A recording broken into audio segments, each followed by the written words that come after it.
बहुत बहुत स्वागत है। कुछ खास खबरों है जहां जोन 1LCB और सारोली पुलिस की टीम को कामयाबी मिली है।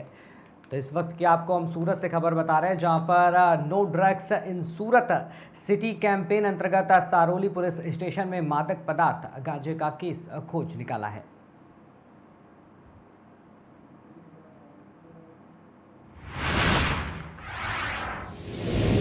अगली खबर सोनभद्र से, जहां ऑपरेशन के बाद प्रसूता की मौत पर परिजनों ने अस्पताल में जमकर हंगामा काटा। परिजनों ने इलाज में लापरवाही का आरोप लगाया है। पति का आरोप है कि मौत हो जाने पर बेहोश होने की बात कहकर जबरिया एम्बुलेंस से वाराणसी भेजने पर मजबूर किया गया। मामला रॉबर्ट्सगंज कोतवाली क्षेत्र के छपका वाराणसी शक्तिनगर राजमार्ग स्थित रामा हॉस्पिटल का है। वहीं अपर पुलिस अधीक्षक मुख्यालय अनिल कुमार ने कहा कि बिना रेफरल कागज दिए रेफर किया गया था, लेकिन रास्ते में ही प्रसूता की मौत हो गई।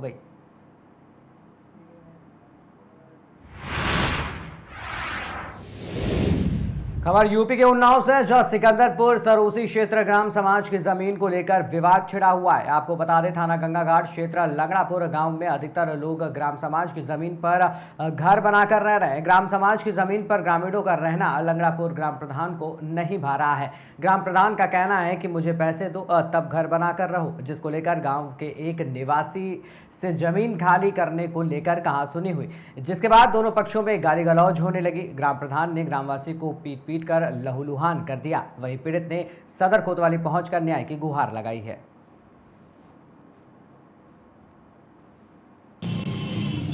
भैया क्या नाम है तुम्हारा?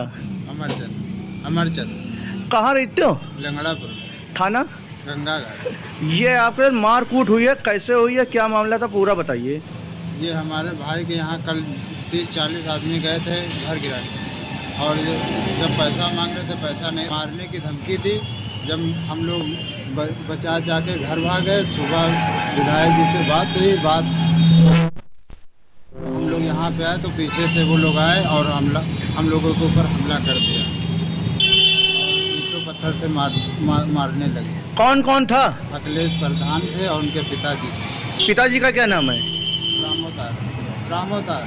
ये दोनों सब कहाँ रहते हैं? ये हमारे गांव में ही रहते हैं। गाँव प्रधान कहाँ के हैं? वो गांव के हैं। ये लोग जमीन बेच रहे हैं, हम लोगों ने ऑब्जेक्शन किया, उसकी वजह से मारपीट। तो आपने कहीं तहरीर दिया था? हाँ, सदर कोतवाली में तहरीर दिया है। तो क्या बोले? आश्वासन दिए हैं कि कार्रवाई होगी। अब आगे आप क्या कार्रवाई चाहते हो? आगे यही कार्रवाई चाहते हैं कि हम लोगों को भी जमीन का कब्जा मिल जाए। ये कब की घटना है? ये कल रात की। कितने बजे की? वही 7-8 बजे। 7-8 बजे की।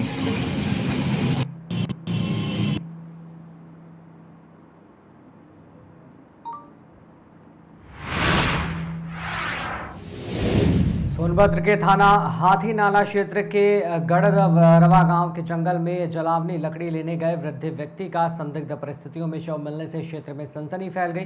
पुलिस ने मृतक के परिजनों को सूचना दी। मृतक के पुत्र ने पुलिस को दी तहरीर में देकर पोस्टमार्टम कराने की मांग की है। सूचना पर पहुंची पुलिस ने पंचनामा के बाद शव को कब्जे में लेकर पोस्टमार्टम के लिए भेज दिया है। पोस्टमार्टम रिपोर्ट आने के बाद ही मौत के कारणों की पुष्टि हो सकेगी। फिलहाल मामले की जाँच की जा रही है। नाम है आपका? देवनारायण। अभी आप लोग पोस्टमार्टम हाउस पे आए हुए हैं, क्या मामला है?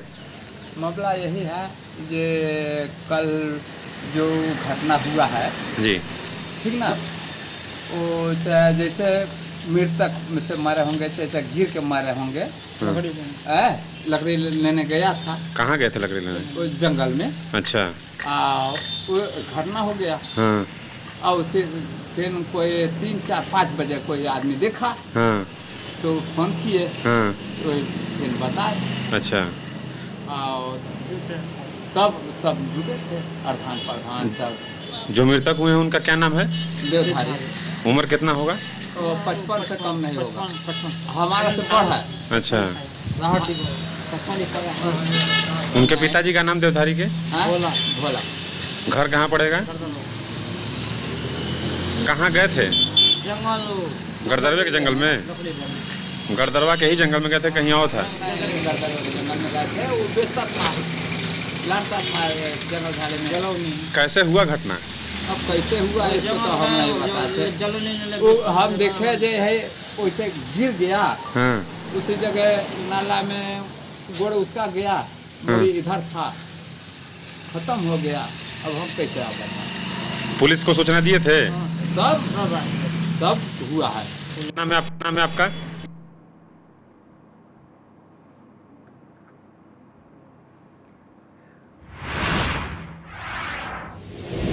भीजपुर थाना क्षेत्र के स्थानीय बाजार में लगभग 13 दिनों से बिजली की अघोषित कटौती से स्थानीय लोगों ने क्षेत्र की हर गली चौराहे को जाम कर एनटीपीसी परियोजना के मुख्य गेट पर टेंट लगाकर धरने पर बैठ गए और जमकर नारेबाजी करते हुए एनटीपीसी के विरोध में नारेबाजी करने लगे। लोगों द्वारा किए गए जाम की वजह से प्लांट जाने वाले श्रमिकों का रास्ता भी बंद हो गया। चक्का जाम होने से बबनी छत्तीसगढ़ मार्ग जाम हो गया, जिससे कई किलोमीटर दूर तक लंबा जाम लग गया। रहवासियों ने क्षेत्र में 24 घंटे बिजली की व्यवस्था की मांग करते हुए बिजली सप्लाई की व्यवस्था देख रहे पेटी कंडक्टर को तत्काल प्रभाव से हटाने की मांग की है, जिसके बाद एनटीपीसी प्रबंधन द्वारा सार्थक पहल करते हुए मौके पर पहुंचे और ग्रामीणों को समझाने का प्रयास किया। लोगों की बात सुन बिजली व्यवस्था रोस्टर के अनुसार देने की बात भी कही।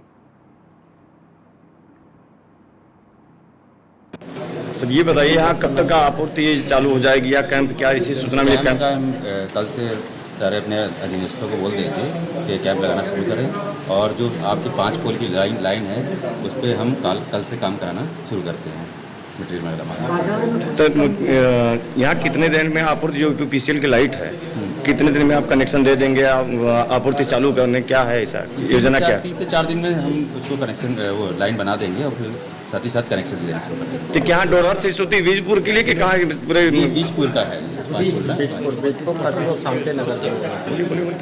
सर जो 132 आपका डिस्टर्ब हो रहा है, जो बकरीवा से वो किरबिल जो चालू होने वाला, कब तक वो चालू? वो ट्रांसमिशन हमारा एक पारेषण खंड है, वो उसको देखता है। मैं उनसे बात करके जैसा होगा बात कर लेंगे। 2 महीने में सुना है मैंने ऐसा। ये है सर, थोड़ा सुधार कराइए ये।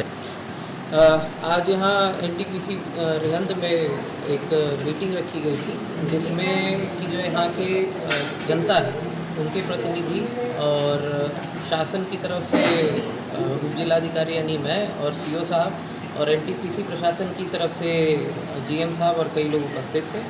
इनके समक्ष जो जनता की समस्याएं थी वो रखी गई उनके द्वारा, उस पर एक सहमति बनी है।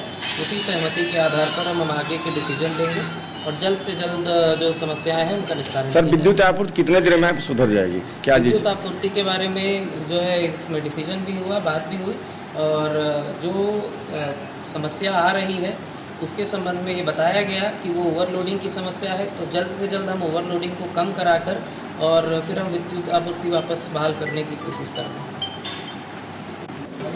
सर ये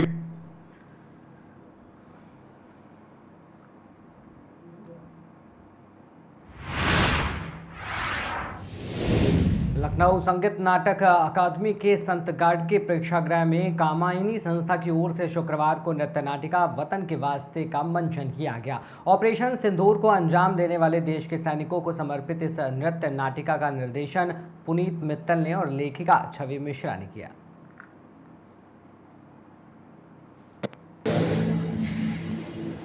पता नहीं क्या लगा कि हमारे लिए सेना इस तरह से बॉर्डर पर लग कर हमारी जान माल की सेवा करती है, क्यों ना उनके सम्मान में कुछ करा जाए।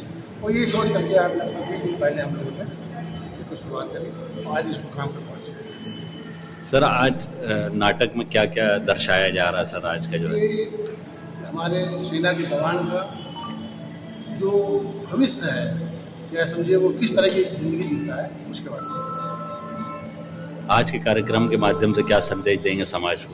मैं यही संदेश देना चाहता हूँ कि एक हमें अपने दुश्मनों से चौकन्ना हमेशा रहना चाहिए, क्योंकि ठीक है हम सनातन धर्म को अपनाते हैं और हमारा देश शांतिप्रिय देश है, लेकिन हम दूसरे के सामने मुझे लगता है कि वो कहीं ना कहीं हमेशा गद्दारी करता है।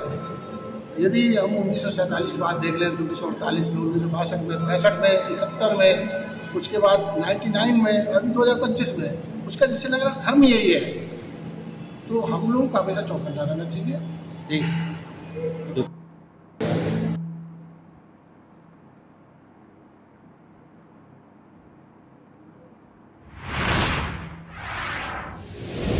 खबर राजधानी से है, जहां डिग्री होटल में rotary club of greater Lucknow district की ओर से कॉन्फ्रेंस का आयोजन किया गया, जिसमें कई अहमदों पर चर्चा की गई। वहीं कॉन्फ्रेंस में क्लब के सभी अधिकारी भी मौजूद रहे।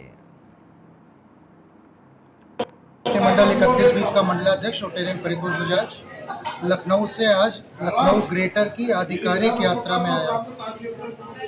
सर, आज इस मीटिंग में किन अहम मुद्दों पर चर्चा हुई है सर? यहाँ पर देखिए, हमारा रोटरी एक एरिया में काम करता है, उसको डिस्ट्रिक्ट बोलते हैं।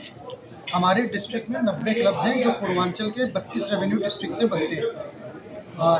एक गवर्नर का ये दायित्व है कि वो डिस्ट्रिक्ट के प्रत्येक क्लब को साल में एक बार ज़रूर विजिट करें। तो आज लखनऊ क्लब ग्रेटर लखनऊ की आधिकारिक यात्रा थी, जिसमें मैं आया हूँ। ग्रेटर लखनऊ ने पूरे वर्ष जो काम किया है उसका अवलोकन किया। मानव कल्याण के लिए, मानव सेवा के लिए ग्रेटर लखनऊ ने बहुत ही शानदार काम पूरे वर्ष किया है, जो काबिल तारीफ है। सर, जैसे कि रोटरी क्लब हमेशा गरीबों असहाय लोगों की मदद करता चला आ रहा है, सर क्या समाज को संदेश देना चाहेंगे? देखिए, मैं हमेशा कहता हूँ कि जहाँ ज़रूरत है वहाँ रोटरी है। चाहे पर्यावरण हो, प्रौढ़ शिक्षा हो, हेल्थ हो, मैटरनल एंड चाइल्ड हेल्थ हो, ब्लड डोनेशन हो, हार्ट सर्जरीज हो, जहाँ ज़रूरत है वहाँ रोटरी है। लखनऊ के सारे क्लब्स के एवज में मैं यही बोल सकता हूँ, सारे क्लब्स की तरफ से, कि जहाँ भी ज़रूरत होगी रोटरी के सारे क्लब्स उसमें अग्रणी भूमिका निभाएंगे। क्लब ऑफ ग्रेटर लखनऊ के श्री अध्यक्ष श्री राम रस्तोगी जी हैं, मैं हूँ सचिव श्री अंशुल आनंद जी हूँ। हम लोग पिछले ये 36 ईयर से ये क्लब चल रहा है हम लोग का यहाँ पे रोटरी क्लब ग्रेटर लखनऊ से, और इसमें हम लोग का मेन उद्देश्य होता है लखनऊ कैंसर इंस्टीट्यूट में हम लोग हर साल ये rotary club of greater Lucknow 8 lakh रुपये डोनेट करता है। और ये हम लोग के अलावा बहुत सारे प्रोजेक्ट ऐसे होते हैं जो चलते रहते हैं हम लोगों के, जैसे कि स्कूलों में वो करना, बच्चों को प्रोत्साहन करना, बच्चों के लिए कार्यक्रम प्रस्तुत करना। और जैसे अभी एक स्कूल में हम लोगों ने क्या कहते हैं वहाँ पर ब्लैक बोर्ड, पंखे, प्रोजेक्टर, शूज़ डिस्ट्रीब्यूशन और क्या कहते हैं वो सब दिया है हम लोगों के क्लब के द्वारा दिया गया है, क्लब के द्वारा दिया गया है। और आगे भी कोशिश करते रहते हैं। और ऐसे अनाथ आश्रम, जैसे कि मेडिकल कॉलेज में एक जगह चलती है सीता की रसोई, जिसमें भोजन की प्रथा चलती है, वो सब इस तरीके से हम लोग कार्यक्रम करते रहते हैं। और वही सब हम लोग का मेन उद्देश्य यही है, समाज का उत्थान। और हमारे जो वरिष्ठ हमारे क्लब के पीडीजी अंकल सुरेश अंकल और मंडल